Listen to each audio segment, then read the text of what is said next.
صدقہ کی نفی ہے اور صدقہ میں استعمال ہے کئی وجوہ کا، یہاں مراد زکوٰۃ ہے۔ فیترجح اول حدیث کو ترجیح دی جائے گی، ثانی بات واما المفصل ظاہر نص کی تعریف بھی احکام کی بیان ہو گئے۔ تیسری لفظ مفسر وہ لفظ ہے جس کا معنی مراد ظاہر ہو اور اس میں احتمال طویل کرو نہ احتمال تفصیل کا، جیسے سجد الملائکہ، یہ ملائکہ جو ہے میری سے یہ اس میں احتمال تفصیل کا بھی ہے کہ بعض فرشتوں نے کیا ہو سیدھا، بعض نے نہ کیا ہو، اور احتمال طویل کا بھی ہے کہ زمین کے فرشتوں نے صبح کیا ہو اور آسمان کے فرشتوں نے شام کو کیا ہو، لیکن بعد میں کلہم اجمعون نے احتمالی تخصیص کو بھی ختم کیا اور احتمالی طویل کو بھی ختم کیا، تو کلو اجمعون کے بعد اب یہ نص نہیں رہا بلکہ کیا ہو مفسر۔ مفسر ما وہ لفظ ہے ظاہر المراد بھی کہ معنی مراد ظاہر و لفظ ہے بے بیان بذریعہ بیان کی من قبل المتکلم، اور وہ بیان خود متکلم نے کیا ہو، بحیث لا یبقى معه کہ اس بیان کے بعد باقی نہ ہو نہ احتمال طویل کا نہ احتمال تفصیل کا۔ فسجد الملائکہ اس میں احتمال تخصیص کا تھا کہ بعض نے کیا ہو بعض نے، اور احتمال طویل کا ہے کہ کیا ہے سیدھا تو سب نے، لیکن بعض نے صبح، بعض نے دوپہر کو، بعض نے شام کو، اچھا لیکن کلہم اجمعون اس نے احتمالی تخصیص طویل اثر۔ اچھا فاسم الملائکہ اسم ملائکہ کا ظاہر ہے عموم میں لیکن احتمال تخصیص کا قائم ہے، فانصد باب التخصیص تخصیص کا باب دروازہ بند ہوا اس قول باری تعالیٰ سے کلہم، پھر باقی تھے احتمال طویل کا۔ طویل کیا ہے؟ تفریقہ فی السجود کہ بعض نے صبح کیا ہو بعض نے شام کو کیا ہو، فانصد باب الطویل طویل کا دروازہ جو ہے وہ بند ہوا بقولہ اجمعون۔ بات سمجھ میں آئی؟ وفی شرعیات اور مسائل میں اس نے کہا تزوج امرأۃ، تو تزوج امرأۃ یہ ظاہر ہے اور نص نکاح میں، لیکن اس میں احتمال نکاح صحیح کا بھی ہے کہ تزوج تو ابدا، اور مطلقی کا بھی ہے الی شہر، لیکن جب کہا الی شہرنا تو اب یہ نص مفسر ہوا کس کے اندر؟ متعا کے اندر۔ اذا قال تزوجت فلانتان شهران بكذا یعنی بدرہم، تو یہ قول کہ تزوجت تو یہ ظاہر ہے نکاح میں لیکن احتمال مطلقی کا قائم ہے، وبقول شهران فسر المراد به اس نے اس کو مفسر بنایا کہ اب یہ متعہ ہے نکاح نہیں ہے، وقلنا هذا متعة وليس بنکاح۔ بات سمجھ میں آ گئی؟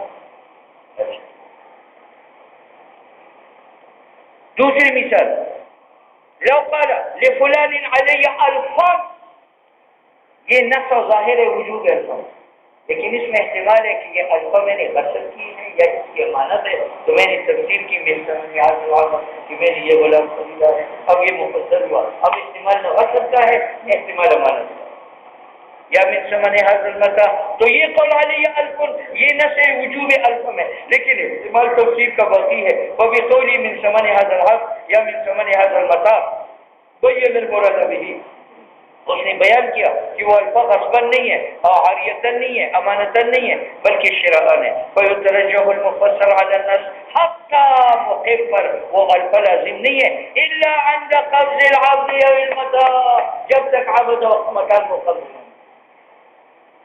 وقوله لفلان علی الف یہ ظاہر ہے اقرار میں اور نص فی نقص البلد، واذا قال من نقص بلد كذا فلان شہر کے ملک کی روپے یترجح المختصر علی النص ولا يلزمه نقص البلد، یعنی جب میں یہ کہوں لفلان علی الف تو میرے پر وہ الف واجب ہو گئے جو گجرا والا میں شامل ہے، لیکن اگر میں کہتا ہوں لفلان علی الف درہم افغانی تو اب مجھے سے وہ نقص بلد جو نص تھا وہ ختم ہوا، مفسر کو ترجیح ہے یعنی افغانی دے گا۔ وَأَمَّا الْمُحْكَمُ وَهُوَ مَا ازْدَادَ قُوَّةً، محکم اس لفظ کا نام ہے جس کا معنی ظاہر ہو اور اس میں احتمال طویل کا بھی نہ ہو، تخصیص کا بھی نہ ہو اور نص کا بھی۔ محکم وہ لفظ ہے جس کا معنی مراد ظاہر ہو اور اس میں احتمال نہ تخصیص کا ہو نہ احتمال طویل کا ہو اور نہ احتمال نص کا ہو۔ مزداد قوت علی المفسر بحیث لا یجوز خلافه اصلا، جیسے ان اللہ بکل شیء علیم، اس میں نہ کوئی تعویل ہے، نہ تفسیر ہے، نہ نسخہ، اور ان اللہ لا یظلم الناس شیئا، ٹھیک ہے. اور پھر دیکھو اربعۃ اخرى تقابلها،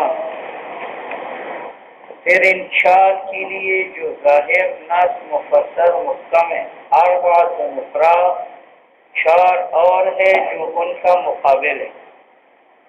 ظاہر کا مقابل خفی ہے، نص کا مقابل مشکل ہے، مفسر کا مقابل مجمل ہے، محکم کا مقابل متشابہ.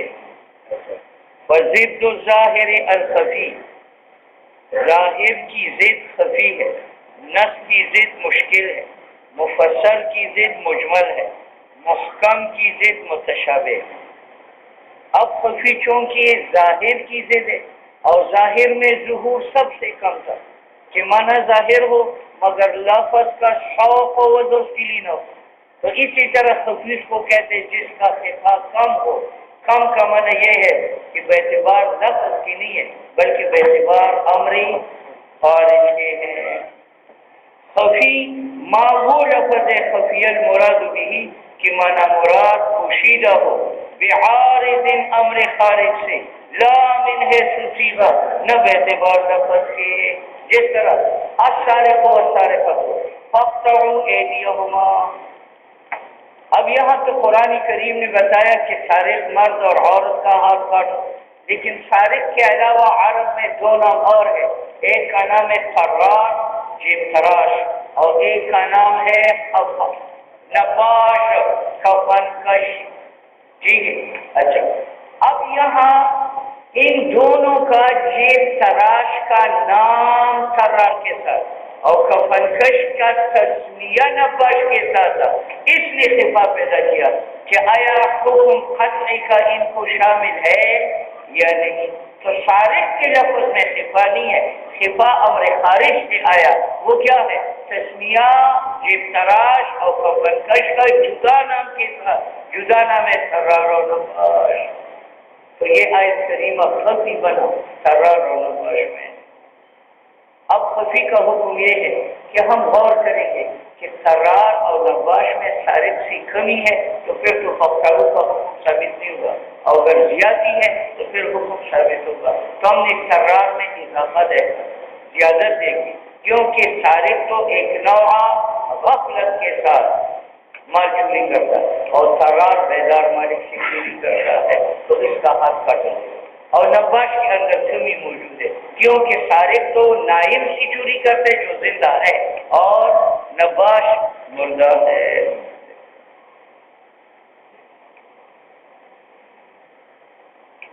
مثال فی قولی تعالی والسارق والسارقۃ فاقطعوا ایدیہما فإنہ ظاہر، یہ تو ظاہر ہے سارق میں لیکن خفی ہے فی حق الطرار والنباش. وكذلك قول تعالی الزانیۃ والزانی، الزانیۃ والزانی، یہ تو زناکار میں جو اتیان پہ قبول کرتا ہے اس میں تو ظاہر ہے، لیکن یہاں ایک اور ذات ہے جو مسمہ ہے بسم ناظر جس کا نام لیتی ہے، تو یہاں الزانیۃ والزانی کی آیت خفی ہوئی لوٹی میں، نہ اس وجہ سے کہ نفس لفظ زانی میں خفا ہے بلکہ ہم نے خارج کی وجہ سے جو تسمیہ ہے لوٹی کا بے اس میں نا خفی فی حق لوٹی ولو حلف لا یاکل فاکہۃ، ایک آدمی نے قسم اٹھائی کہ میں فاکہہ نہیں کھاؤں تو فاکہہ بے اعتبار نفس لفظ کے تو ظاہر ہے، لیکن یہاں ایک پھل ہے جو مسمہ ہے جدا نام کے ساتھ، اس کا نام ہے عنب، اس میں یہ خفی ہے اس میں. اچھا ولو حلف لا یاکل فاکہۃ، یہ ظاہر ہے فیما ان پھلوں میں یتفقہ بہ جو دوسرے کھانے کو ہضم کرے، خود ان میں غذائیت نہ ہو، اور خفی ہے فی حق العنب والرمان کیونکہ ان میں غذائیت ہے. خفی کا حکم یہ ہے کہ طلب کرو حتی یزول عنہ الخفا، حتی کہ خفا ظاہر ہو جائے. خفا زیادت کی وجہ سے ہو تو فقطعوا کا حکم ثابت کرو جیسے کہا، اور خفا نقصان کی وجہ سے ہو تو فقطعوا کا حکم ثابت نہ کرو جیسے نباش. وَأَمَّا الْمُشْكِلُ، وَأَمَّا مشکل وہ لفظ ہے جس میں خفا آیا اور نفس لفظ، تو چونکہ خفا نفس لفظ کی وجہ سے آیا ہے تو خفا قوی ہے، اس لیے یہاں تحمل بھی کرنا پڑے گا اور پھر طلب بھی کرنا پڑے گا۔ ہر کی مشکل ہے، یہ وہ لفظ ہے ازداد خفا، جس کا خفا زائد ہو لا خفا خفی کأنہ بعد ما خفی الاسامے، گوئے کی مشکل خفا الاسامے کے بعد حقیقت دخل فی اشکالہ، اس کا معنی میں ہم شکلوں میں داخل ہوا، وہ مثال مثالی اور اپنے امثال میں حتی لا ینال المراد الا بالطلاق، پہلے اس کا معنی جو ہے وہ طلب کرو، اور طلب کرنے کے بعد آپ کو کئی ہم شکل معنی ملیں گے تو آپ معنی مراد میں تعامل کرو کہ کون سا مراد ہے تاکہ ممتاز ہو جائے معنی مراد اپنے امثال میں۔ وَنَذِيرُهُ ما فی الافکار فی الافکار، تو لحم اور انڈے اور پنیر میں خفی ہے، کیونکہ ادام اس کو کہتے ہیں جس سے لقمے کو رنگ چڑھے، اور انڈے میں، پنیر میں اور سوکھے گوشت میں رنگ نہیں ہے، تو آیا اس کے کھانے سے انسان خالص ہوگا یا نہیں ہوگا؟ تو پہلے ہم ادام کی معنی طلب کریں گے، اور طلب سے جب معنی متعدلہ حاصل ہو جائے جس میں معنی مراد تأمل سے معلوم کرے۔ پہلو ظاہر، یہ ظاہر ہے پھر خلق شرکہ میں، کیونکہ اس سے لقمے کو رنگ چڑھتا ہے، وہ دبس اور شیرہ میں، لیکن مشکل ہے پھر لحم والبیض والجبن، کیونکہ اس سے لقمے کو رنگ نہیں چڑھتا۔ حتی یطلب معنی الانصدام، پہلی انصدام کا معنی طلب کریں گے، پھر تعامل کریں گے کہ یہ معنی لحم، بیض اور جبن میں موجود ہے املا، تو ان میں موجود نہیں ہے۔ ثم فوق المشکل المجمل، مشکل تو دو چیزوں سے معلوم ہوتا تھا، طلب اور اس کے بعد تعامل سے، اور مجمل میں خفا اتنا قوی ہے کہ نہ طلب سے معلوم ہوگا نہ تعامل سے، جب تک متکلم بیان نہ کرے کہ میرا مراد یہ ہے۔ وَهُوَ مَحْتَمَلُ وُجُوهًا، جو اس میں استعمال ہو کئی معنی کا، فَصَارَ بِهَذَا، وہ اس بھی ہے لا يوقف على المراد بھی، کہ جو معنی مراد اس کے ساتھ اس پر اطلاع نہیں ملتی الا ببیان من قبل متکلم، مثال اس کے شریعت میں حرم الربا، تو ربا کا معنی زیادت ہے، اور ہر زیادت تو حرام نہیں ہے، تو ہم نے تأمل کیا نص میں، تو نصوص سے معلوم ہوا کہ ربا زیادت اس وقت حرام ہے جہاں عوضین کا جنس اور قدر ہے۔ مفہوم ربا سے زیادت مطلقہ ہے، اور زیادت مطلقہ تو مراد نہیں ہے، بلکہ مراد وہ زیادت ہے جو خالی عوض ہو، 1 روپے کے بدلے میں 2 روپے، وہ 1 روپے زائد ہے اور عوض نہیں ہے۔ اچھا جی، فی بیع المقدرات المتجانسہ، بیچ بیع ان چیزوں کی سے جو قدر والے ہو اور جن سے کو مقدرات سے مراد مکیلات ہوں، اور لفظ میں دلالت نہیں ہے، نفلا ینال المراد بالتعامل، تعامل سے بھی معنی مراد حاصل نہیں ہے۔ ثم فوق المجمل، تو وہ حدیث نے بیان کیا الحدۃ بالحدۃ، پھر فوق مجمل کی خفا میں متشابہ ہیں، متشابہ وہ ہے کہ بیان متکلم کبھی متوقع نہ ہو، مثال متشابہ کا جیسے حروف مقطعات اوائل سور۔ حکم مجمل و متشابہ کا یہ ہے کہ ہم اعتقاد رکھیں گے حقیقت المراد میں کہ جو معنی مراد ہے وہ حق ہے حتی یاتی البیان من المتکلم۔ فصل فی ما یترک به حقائق الالفاظ، وہ قرائن جس سے الفاظ کی معنی حقیقی متروک ہو جاتے ہیں، وما وہ قرائن یترک به جس سے ترک کیے جاتے ہیں لفظ کی معنی حقیقی، وہ قرائن 5 نوع ہے۔ احدها دلالت العرف، دلالت یعنی عرف اس بات پر جاری ہو کہ یہ معنی مراد نہیں، جس طرح ایک آدمی نے کہا واللہ لا آکل رأسا، میں نہیں کہوں گا رأس، تو عرف میں جو رأس متعارف ہے وہ رأس ہے اونٹ کا، بھینس کا، گائے کا، بکری کا، یہ مراد ہے۔ تو اس کے بعد اگر کوئی چڑی کا سر کا ہے وہ حادث نہیں ہے، کیونکہ عرف میں اس کا کھانا مستعمل نہیں، ٹھیک ہے۔ تو رأس کا معنی حقیقی تو راس العصفور کو بھی شامل ہے، لیکن راس العصفور متروک عرفن ہے، اس لیے یہاں حالف جو ہے مابقی رؤوس کی کھانے سے حالف ہوگا، راس العصفور کے کھانے سے حالف نہیں ہوگا۔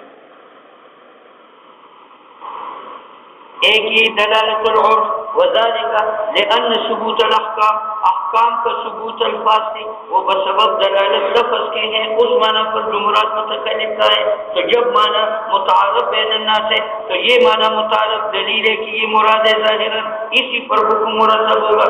لو حلف لا یشتری راسا فهو علامہ، راس مراد وہ رکو سے تعارف الناس جو لوگوں میں متعارف ہے. فلا يحنس براس العصفور والهمامة والجاسوس. وكذلك لو حلف لا يأكل بيضا لا يأكل بيضا، کسی نے کہا میں انڈا نہیں کھاؤں گا تو انڈا بے اعتبار حقیقت کی تو بیض العصفور کو بھی شامل ہے، لیکن عرف میں کون سا انڈا مستعمل ہے؟ جو مرغی کا ہے. ٹھیک ہے، تو اگر جاسوس نے اونٹ کا انڈا کھایا تو خالص نہیں ہوگا. ٹھیک ہے. لو حلف لا يأكل بيضا كان ذلك للمتعارف فلا يخلص بتناول بيض العصفور والهمام. ٹھیک ہے، سنو بھائی، ایک ہے حقیقت، ایک ہے مجاز، ایک ہے حقیقت قاصرہ. حقیقت تو آپ کو معلوم ہے کہ استعمال لفظ کا موضوع ہے، اور مجاز معلوم ہے کہ استعمال لفظ کا غیر موضوع ہے. لیکن حقیقت قاصرہ اس کو کہتے ہیں کہ لفظ روزہ وہ مفہوم کلی کی ہے، اور اس مفہوم کلی سے تمام جزیات مراد نہ ہو بلکہ بعض ہو. جس طرح یہاں لا کلو بیزن، تو بیزن تو انڈے کے لیے ہے اور یہ مفہوم کلی ہے، یہ شامل ہے ہر جاندار کے انڈے کو، لیکن یہاں مراد بیع العصفور والحبیز العصفور والامامہ خارج ہے، باقی مراد ہے. تو یہ نہ حقیقت ہے نہ مجاز ہے بلکہ حقیقت قاصرہ ہے. اس سے ایک بات معلوم ہو گئی کہ جہاں حقیقت مطلقہ متروک ہو وہاں سے ضرورت مجاز متعین نہیں ہے بلکہ درمیان میں ایک اور منزل ہے، وہ کیا؟ حقیقت قاصرہ. اس سے ظاہر ہوا کہ بسبب تر کے حقیقت سے موجب واجب نہیں ہے ضرورت المجاز، بلکہ جائز ہے کہ لفظ سے مراد حقیقت قاصرہ ہو. حقیقت قاصرہ کا معنی تقید العام، کہ وہ بیض عام کی تقید کرے بعض جزیات کے ساتھ. وكذلك لو نظر حاجة أو مشي إلى بيت الله أو أن يضرب بثوبه حتيم الكعبة يلزمه الحج بأفعال معلومة لوجود العار. مصنف نے کہا تھا کہ معنی حقیقی عرف کی وجہ سے ترک کیا جاتا ہے. ایک آدمی نے کہا نظر حجان کہ میں حج کروں گا، یا نظر أن يمشي إلى بيت الله، یا نظر أن يضرب بثوبه حتيم الكعبة. تو اس پر اب یہاں حج تو شامل ہے راکبن کو، متناعلن کو، مشین کو، لیکن اس سے مراد متعارف ہے کیونکہ جو لوگ حج پر جاتے ہیں پیدل زیادہ جاتے ہیں یا سواری پر جاتے ہیں؟ سواری. اگر کسی نے نظر مانی حج کی، یا کسی نے نظر مانا چلنا الى بیت اللہ تعالیٰ، یا نظر مانی کہ میں لگاؤں گا اپنے کپڑا کو حتیم الکعبہ کے ساتھ، تو اس پر لازم ہے حج افعال معلومہ کے ساتھ. اچھا، احرام، طواف، وقوف، آگے بڑھ کے اچھا یہ بیت اللہ دونوں کے ساتھ رکھتا ہے. لو نظر حج الى بیت اللہ او مشی الى بیت اللہ او ان یضرب بثوبه حتیم الکعبہ. تو اب دیکھو یہاں تو یہ ہے کہ صرف بیت اللہ کا ذکر ہے، تو عرفات اور مزدلفہ کا اور صفا مروہ کا ذکر نہیں ہے. لیکن حج سے متعارف کون سا حج ہے کہ یہ تمام ارکان. اور اسی طرح مشی الى بیت اللہ انسان سیر و تفریح کے لیے جاتا ہے یا تمام ارکان ادا کرتا ہے. بس اس لیے کہتے ہیں یلزمہ الحج بافعال معلومہ لوجود العرف والثانی. بس مصنف نے کہا تھا کہ جو قرائن کی وجہ سے مناسک ترک کیا جاتا ہے وہ 5 ہے. ایک ان میں سے عرف ہے، دوسرا ان میں سے کلام ہے، یعنی کلام معنی حقیقی کا متحمل نہیں ہوتا تو ہم کلام کا حمل کریں گے کس کو؟ مجاز کریں. وثانی دوسرا قرینہ قد تترک الحقیقت، کبھی معنی حقیقی ترک کیا جاتا ہے بدلالت فی نفس الکلام. مثالہ اذا قال کل مملوک لی فهو حر لم یعتق مکاتبہ ولا من اعتق بعضہ. ایک آدمی نے کہا میرا ہر مملوک وہ آزاد ہے، تو اس کی مخاطبین آزاد نہیں ہے جس کو مالک نے کہا وہ اتنے پیسے دو تم آزاد ہے، اور نہ وہ جو متقل باز ہو جب تک ان کی نیت نہ کرے کہ یہ داخل ہے مملوکین کے اندر. اور وجہ یہ ہے کہ یہاں مملوک کا لفظ ہے، اور مملوک اس کو کہتی ہیں جو من کل وجہ مملوک، یعنی مملوک کامل، اور مملوک کامل مخاطب نہیں ہے، کیونکہ مملوک مخاطب وہ ہے جس کا رقبہ و تصرف دونوں مالک کا ہو، اور مخاطب کا تصرف ہو مخاطب کا ہے مالک کرنے کی، خود کہتا ہے لأن لفظ المملوک، لفظ مملوک جو قسم میں ذکر کیا ہے وہ مطلق ہے اور متناول ہے مملوک کامل کو، اور مخاطب مملوک کامل نہیں ہے، ولہذا لم يجوز تصرف بھی ہے، یہی وجہ ہے کہ مالک مخاطب میں تصرف نہیں کر سکتا، ولا يحل له وصف المخاطبۃ، نہ اپنی مخاطبہ لوگوں کے ساتھ وصی کر سکتا ہے، تو اگر یہ مملوک من کل وجہ ہوتی تو اس کے ساتھ وصی جائے۔ ولو تزوج المخاطب بنت مولاه ثم مات المولى وورثته البنت لم يفسد النكاح، اس بات کی دلیل ہے کہ مخاطب مملوک کی کامل نہیں ہے، کیوں؟ فقہا کہتے ہیں مملوک کی کامل اس کو کہتے ہیں جس کا نکاح اپنی سیدہ کے ساتھ جائز ہو، سیدہ کے ساتھ جائز ہو، اب یہ مالک ہے اور یہ اس کا مخاطب ہے اور اس مالک کا یہ بیٹا ہے، جب اس نے اس کو مخاطب بنایا تو یہ تصرفاً آزاد ہے، آزاد ہے تو اس نے اپنے مالک کی بیٹی کے ساتھ کیا کیا نکاح کر دیا، اس کے بعد جو ہے جب یہ مالک مرا تو مالک کا سارا میراث بیٹی کو منتقل ہوا، تو غلام بھی منتقل ہوا، اب اگر یہ اس کا مملوک ہوتا تو یہ بھی مملوک ہوتا کس کا؟ اس اپنی بیوی کا، تو چاہیے کہ نکاح ناجائز ہوتا، اور حالانکہ نکاح جائز ہے، معلوم ہوا کہ یہ مملوک من کل وجہ نہیں ہے، ورنہ یہ منقوہہ کی نکاح میں داخل ہوتا اور نکاح ٹوٹ جاتا، لیکن نکاح نہیں ٹوٹتا، معلوم ہوا کہ یہ اپنی بیوی کی ملک میں داخل نہیں ہے، اور جب داخل نہیں ہے معلوم ہے اس کے باپ کی ملک میں یہ داخل نہیں تھا۔ ولو تزوج المکاتب، اگر مکاتب نکاح کری بنت مولا ہو ثم مات المولا، پھر مولا مری وہ ورثت البنت اور بنت اس کا وارثہ بنی تو نکاح فاسد نہیں ہے، اور جب مکاتب مملوک من کل وجہ نہیں ہے لا يدخل تحت لفظ المملوک المطلق، ٹھیک ہے؟ ہاں اگر یہ کہا کل مملوک نہیں فوق تو مدبر اس میں داخل ہوتا ہے، کیونکہ مدبر مالک کی موت تک تصرفاً اور رقبتاً اس کی ملک میں ہے، بخلاف مدبر ام ولدہ کی ملک کی دونوں میں کامل ہے، یہی وجہ ہے کہ حلال ہے وہی مدبرے کا اور ام ولدے کا۔ ہاں نقصان آیا ہے رثیت میں، وہ نقصان یہ ہے کہ یزول بالموت، یہ رثیت مالک کی موت سے جو ہے وہ ظاہر ہوگی۔ وعلى هذا قلنا اذا اعتق المكاتب عن كفارة يمينه او ظهاره جاز او لا يجوز فيها اعتاق المدبر، اب قل التفريق، چونکہ مکاتب و مدبر میں فرق ہے تو مالک نے قسم اٹھائی یا زہار کیا تھا وہ حادث ہوا تو وہ مکاتب و مکاتبہ کو آزاد کر سکتا ہے، کیونکہ اس میں رثیت کامل ہے، اور تحریر کا من ازالہ رثیت تو رثیت کامل ہے تو تحریر صحیح ہے، لیکن مدبر کی تحریر جائز نہیں ہے زہار میں اور قسم میں، کیونکہ تحریر کا من ازالہ رث کا، اور ازالہ رث جاتا ہے، اور ابھی گزر گیا کہ مدبر کے اندر رثیت کیا ہے؟ کمزور ہے، وہ تو موت سے ظاہر ہو جائے۔ اس فرق کی بنا پر ہم کہتے ہیں کہ اگر آزاد کیا جائے مکاتب کفارہ یمین یا زہار سے تو یہ جائز ہے، اور جائز نہیں ہے فیہما کفارہ یمین اور زہار کے اندر اعتاق مدبر اور دیکھا، کیونکہ واجب تحریر ہے، اور تحریر کا معنی اس بات حریت بازالت رثیت ہے، اور ازالہ رثیت رث جاتا ہے، تو جب رث مکاتب میں کامل ہے کہ اس کی تحریر میں جمیل وجود، اور مدبر میں ولدہ میں رث جو ہے وہ ناقص ہے، ولا یکون تحریر تحریرا من کل الوجوہ۔ والثالث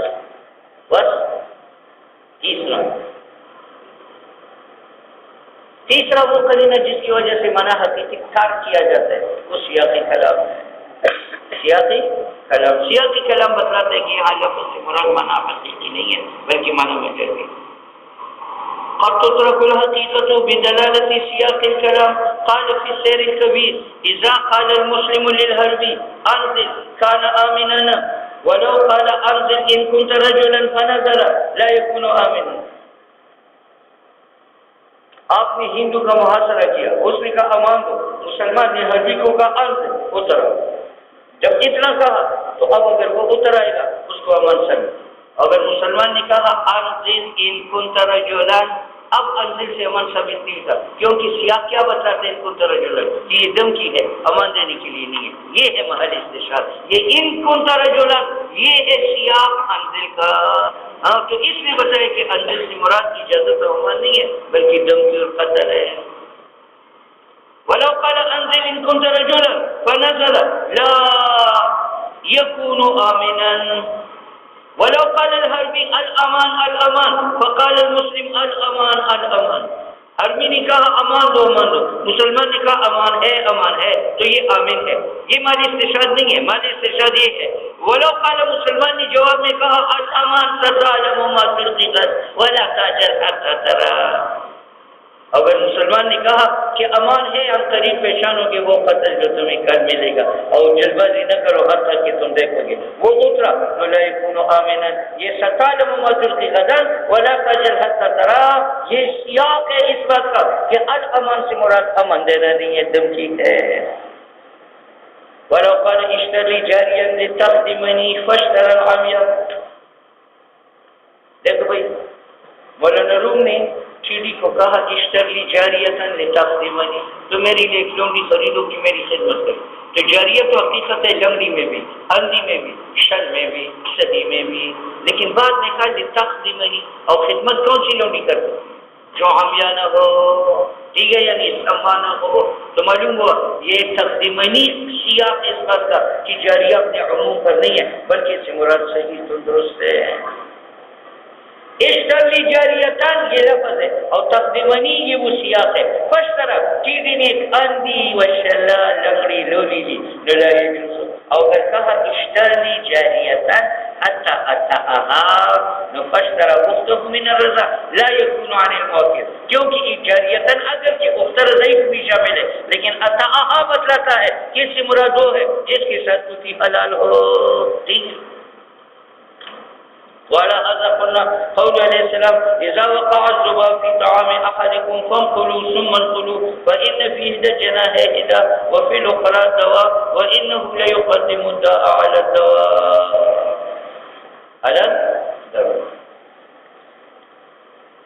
حدیث مبارک میں ہے کہ جب مکھی 6 دودھ پانی میں گر جائے تو ان کو ڈبو. اب امر تو وجوب کے لیے ہے تو یہ ڈبونا واجب ہے یا نہیں ہے؟ امام شافعی کہتے ہیں واجب، ہم کہتے ہیں واجب نہیں ہے. کیوں؟ امر کا معنی حقیقی وجوب ہے، لیکن یہاں سیاق بتلاتا ہے کہ یہ مصلحت کے لیے ہے. وہ یہ ہے فإن فی إحدى جناحيه داء وفي الأخرى دواء. بس معلوم ہوا کہ علاج ہے، وجوب کے لیے نہیں.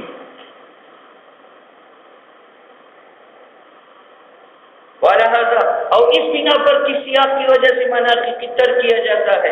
قلنا فی قول علیہ السلام جب پڑ جائے الذباب مکھی فی طعام احدکم کسی کی مأکول مشروب میں فانقلوا اس کو ہوتا دو ثم انقلوا پھر نکال دو فإن فیہ دجناحیہ داء اس کے ایک پر میں جو ہے بیماری ہے وفی الأخرى دواء اور دوسرے میں علاج ہے. وإنه یہ مکھی لیقدم الداء وہ بیماری والا پر پہلے کرتا ہے علی الدواء دوائی والا. یہاں تک حدیث ہے. تو یہ سیاق کا لفظ دلالت کرتا ہے کہ ان المقرب یہ جو ڈبونا ہے لدفع الاذى یہ تاکہ وہ اذیت دور ہو جائے. لا لامر تعبدی حقا شرعا، یہ امر شرعی نہیں ہے کہ ہمارے اوپر ڈبونا واجب کر. فلا يكون للإيجاب. بات سمجھ میں